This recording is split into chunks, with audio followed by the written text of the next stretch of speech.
Welcome back to our study in Exodus. We're looking at Marah, which is found in Exodus chapter 15, verses 22 through 26. Now, as a reminder, this is a geographical study. It's not physical, but spiritual in nature. Egypt is a picture of slavery, bondage to sin. Who lives there?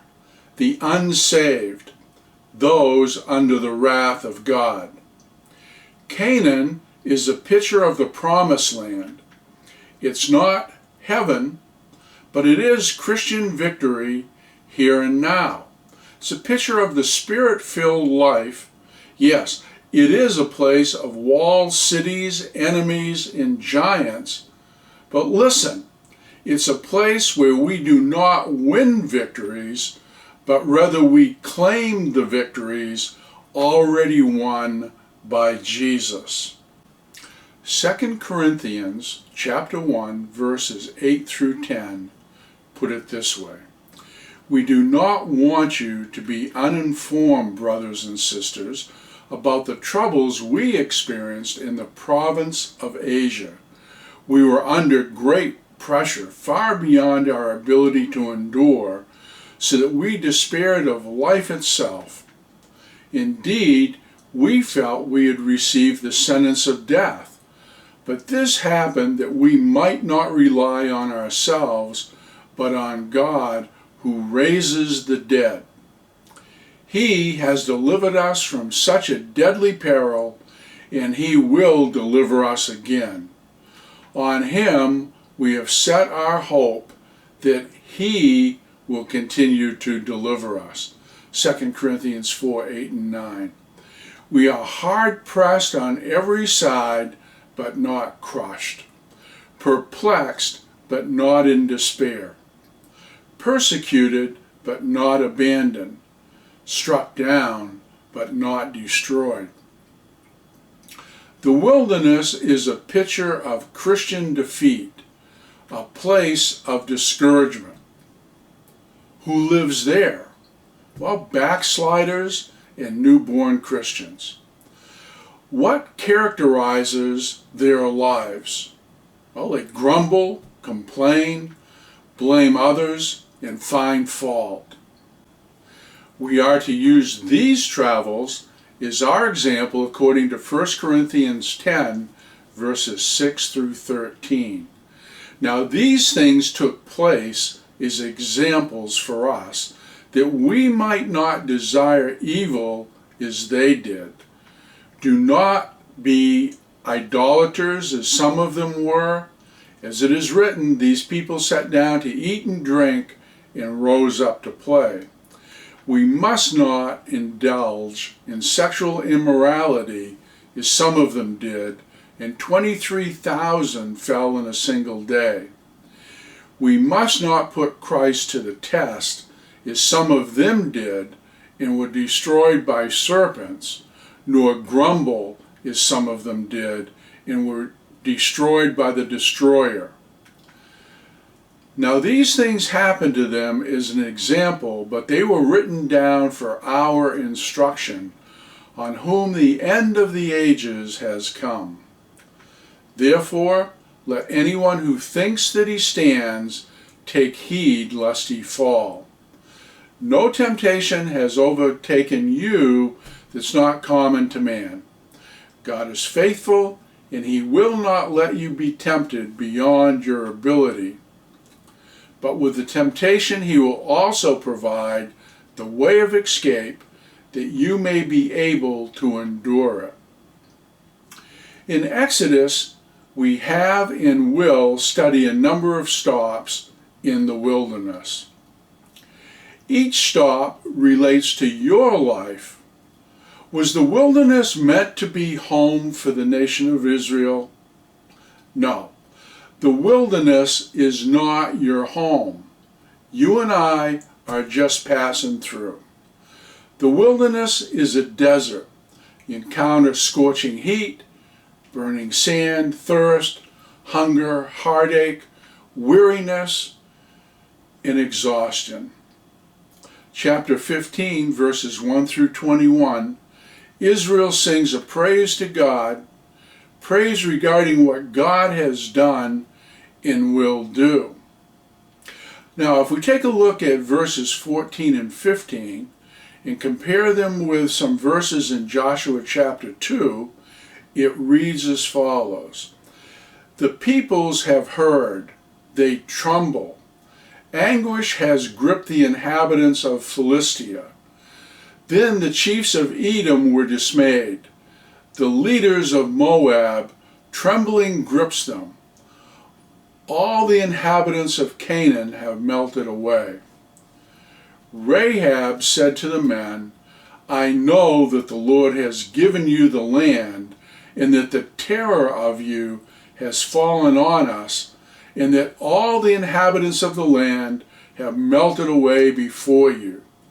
For we have heard how the Lord dried up the water of the Red Sea before you when you came out of Egypt, in what you did to the two kings of the Amorites who were beyond the Jordan, to Sihon and Og, whom you utterly destroyed.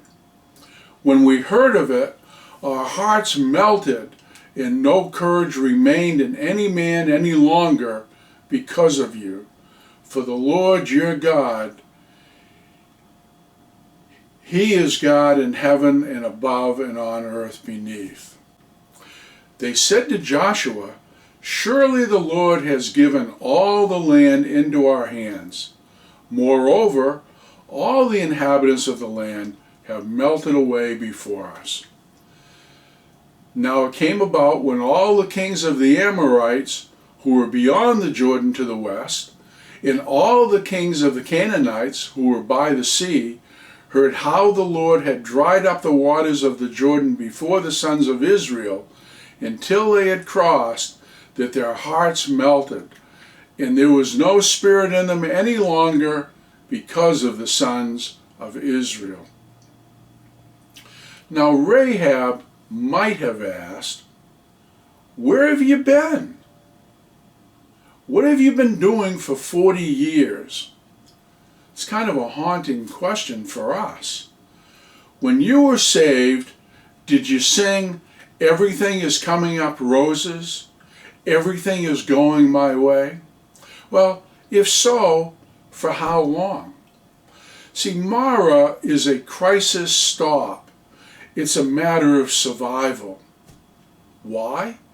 There were 2.5 million people in the desert without water for 3 days. What does Marah mean? Bitter. Who renamed herself Marah? Well, Naomi did. You find that in Ruth chapter 1, verse 20.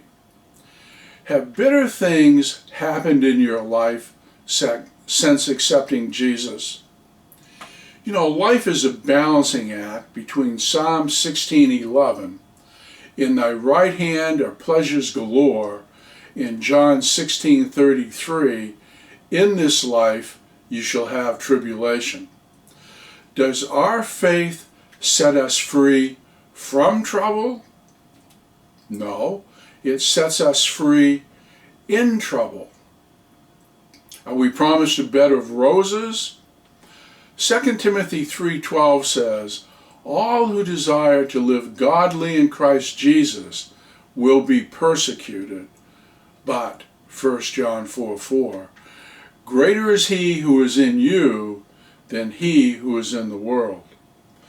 Many of us have great victory and joy at the time of conversion, but after a few days, your 3 new enemies show up: the world, the flesh, and the devil.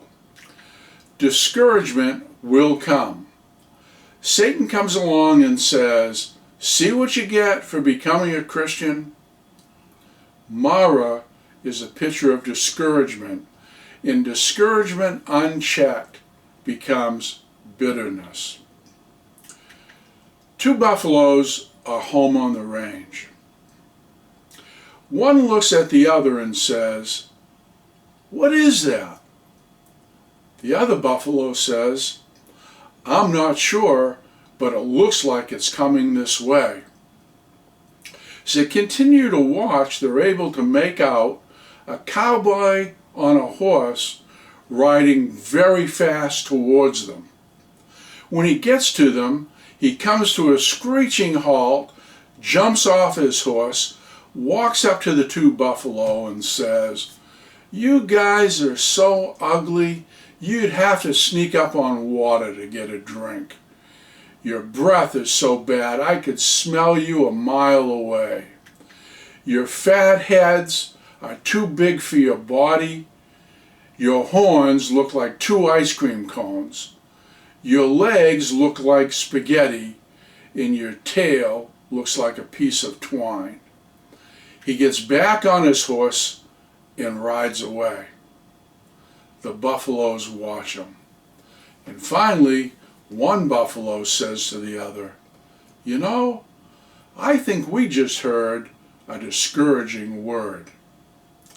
A period of discouragement is always providential. Who leads Christians to places of discouragement? Well, Exodus 13:21 puts it this way. "And the Lord went before them by day in a pillar of cloud to lead them along the way, and by night in a pillar of fire to give them light, that they might travel by day and by night." In other words, God led them to Marah. The Holy Spirit takes up residence and He leads us in paths of righteousness. Every circumstance in which I find myself is by divine direction, even if I've moved on my own. Why does God let us move? So that we can be broken. Romans 8:28. God causes all things to work together for good to those who love God, to those who are called according to His will. God uses each circumstance of my life to make me more like Jesus. He's not punishing me. He's preparing and educating me for something else.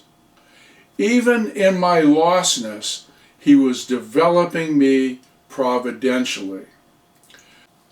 No situation puts us out of reach of Him. Psalm 139, 7 through 12 tells us, "Where can I go from your spirit? Where can I flee from your presence? If I go to the heavens, you are there.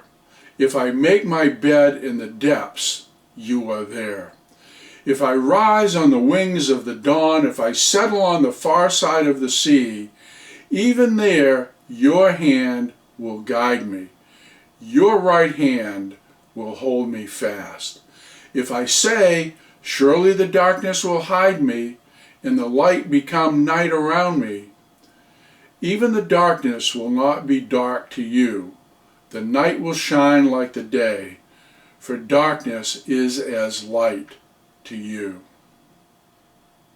There are experiences that bring discouragement, but they are always predictable.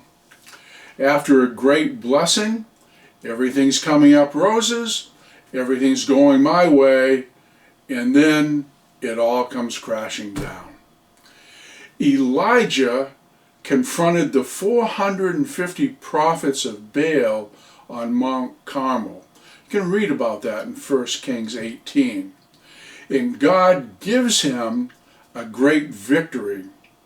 In the next chapter, we see him fleeing from Jezebel. 1 Kings 19:4. "It is enough now, O Lord, take my life, for I am not better than my fathers." If you had a great experience with God, would you ever doubt Him again? Israel experienced the plagues, the death of Pharaoh, and the parting of the Red Sea. And yet, it took Israel just 3 days to doubt God. Discouragement is our reaction to circumstances. Times of discouragement are always profitable. Job, when he was going through the testing, couldn't see it then. Satan tested him, but God allowed it. What was the result? God was triumphant. Job was found faithful. It was profitable to Job. It's profitable if you learn from the times of discouragement. The times of discouragement are never permanent. Did you ever get spanked? Did it hurt? Did you get over it? Hebrews 12:11 puts it this way: no discipline seems pleasant at the time, but painful. Later on, however, it produces a harvest of righteousness and peace for those who have been trained by it. The cause of your discouragement will pass, but depending on your reaction to it, your discouragement may not. What was Israel's response? To murmur. God provided water. They got over it, but they didn't learn from it. Unless we react in a biblical manner, discouraging circumstances will continue to test us, and our discouragement will turn into bitterness. If you are lost, life will only get worse. You have no hope of joy and peace outside of a personal relationship with Jesus Christ. There is always a way to make the bitter sweet. When you encounter a time of discouragement, know that wilderness wanderers will murmur. Murmur. Two baby words. Who do they blame? Well, the preacher, Moses. What shall we drink? What does God do for you when you gripe? Are you listening to this? He will do nothing for you. When we cry out, groan, sigh to the Lord, demonstrate our dependence on Him, God answers. Griping, murmuring is a classic sign of a wilderness wanderer. The nation of Israel turned from minstrels to mutineers. God shows Moses a tree. Exodus 15:25. Whenever we cry out to God, He will provide a remedy. God uses the tree to get us out of every circumstance. But in order for the bitterness to become sweet, the tree, the cross of Jesus, must be applied. The cross is the instrument that God uses in all circumstances. It is the only way out, and it is there all the time. The fountain of Calvary flows continually, and it is the only answer. Now, is the cross the worst thing that ever happened, or is the cross the best thing that ever happened? Yes, it's the worst thing. How can anything surpass the fact that we nailed God to the cross? Can anything shame us any worse than knowing that we are murderers? What was Jesus guilty of? Love in the first degree. What are we guilty of? Murder in the first degree. Now, the cross is the best thing because only at the cross can we find redemption, escape from Egypt. The answer to every situation is the cross. It may not change the situation, but if the tree is applied, it will change you. Jesus must be first place in your life in order to make the bitter situations in your life sweet.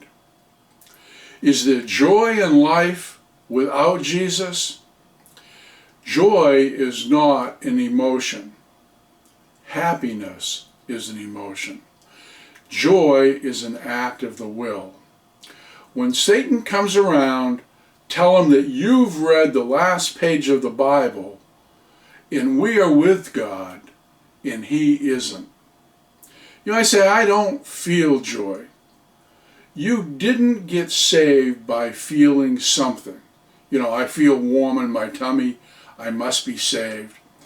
You are saved by an act of the will, accepting what God has already done in your life. We can have joy because we trust in the tree. It's never far from Marah to Elam, Exodus 15:27. Actually, 10 miles. Perhaps you're in Marah right now, downcast, not doing well. Wait in Marah until God moves you. What's so great about Elam?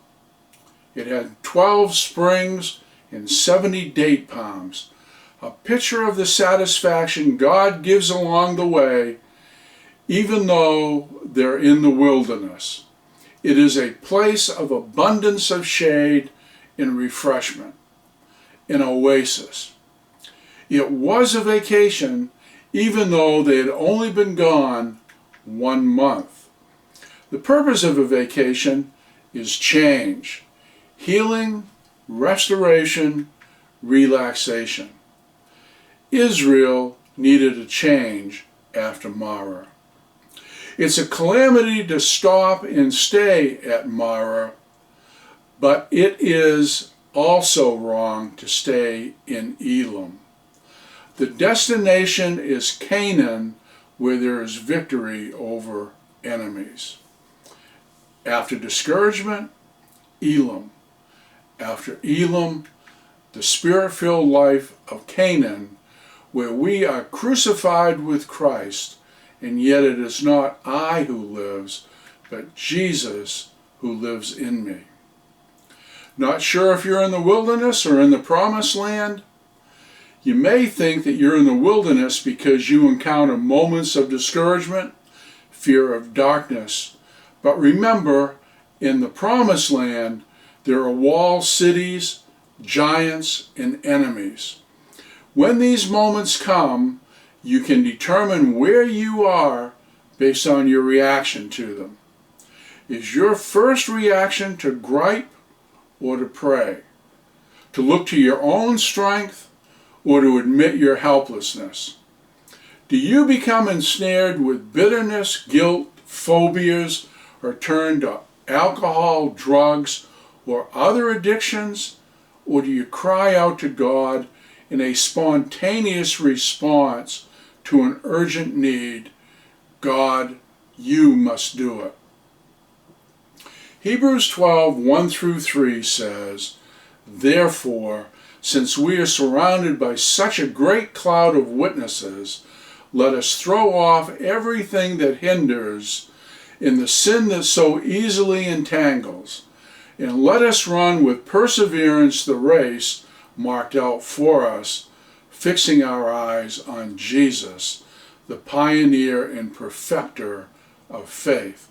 For the joy set before him, he endured the cross, scorning its shame, and sat down at the right hand of the throne of God.